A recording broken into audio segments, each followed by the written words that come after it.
આજરોજ સાંજે 5 વાગ્યે ઈદે મિલાદના પાવન અવસરને અનુલક્ષીને વિદ્યાનગર પોલીસ સ્ટેશન ખાતે શાંતિ સમિતિની બેઠક યોજાઈ હતી। આ બેઠકમાં હિન્દુ તથા મુસ્લિમ બંને સમુદાયના આગેવાનો, સામાજિક કાર્યકરો તથા પોલીસ તંત્રના અધિકારીઓ ઉપસ્થિત રહ્યા હતા। શાંતિ સમિતિની આ બેઠકમાં આવનારા ઈદે મિલાદ પર્વને શાંતિપૂર્ણ અને સૌહાર્દપૂર્ણ વાતાવરણમાં ઉજવવા માટે ચર્ચા વિચારણા કરવામાં આવી હતી। શહેરમાં કાયદો અને વ્યવસ્થા જળવાઈ રહે તે માટે પોલીસ તંત્ર દ્વારા જરૂરી માર્ગદર્શન આપવામાં આવ્યું।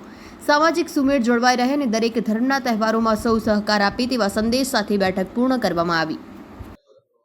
તારીખ 5/9/2025ના રોજ ઉજવવામાં આવનાર ઈદ મિલાદના પ્રોસેસન દરમિયાન તેમજ તારીખ 6/9/2025ના રોજ થનાર ગણપતિ વિસર્જનની શોભાયાત્રા દરમિયાન કાયદો અને વ્યવસ્થાની પરિસ્થિતિ જળવાઈ રહે, કોઈ અનિચ્છનીય બનાવ ન બને તેમજ બંને તહેવારો કોમી એકલાસવાળા સદભાવનાવાળા વાતાવરણમાં ઉજવાય તે માટે આ વિદ્યાનગર પોલીસ સ્ટેશનના જે ગામોની અંદર આ પ્રોસેસન નીકળનાર છે તે તમામ આયોજકો સાથે અને શાંતિ સમિતિના સભ્યો સાથે આજરોજ વિદ્યાનગર પોલીસ સ્ટેશન ખાતે શાંતિ સમિતિની મિટિંગનું આયોજન કરવામાં આવેલું હતું। આ મિટિંગ દરમિયાન કલેક્ટર શ્રી આણંદ તરફથી પ્રસિદ્ધ કરવામાં આવેલ જાહેરનામાનો અમલ કરવા માટે તેમજ વખત તે પ્રોસેસન દરમિયાન કઈ બાબતો ધ્યાનમાં રાખવી જોઈએ તે બાબતે વિગતવારની સૂચનાઓ આપવામાં આવેલી છે અને આ પ્રોસેસન દરમિયાન પૂરતો પોલીસ બંદોબસ્ત પ્રોવાઈડ કરી કોઈ અનિચ્છનીય બનાવ ન બને તે માટે પોલીસ તરફથી તેઓને સાથ સહકાર આપી અને આ બંદોબસ્ત શાંતિથી પૂર્ણ થાય તે માટે જરૂરી સૂચનાઓ આપવામાં આવી છે।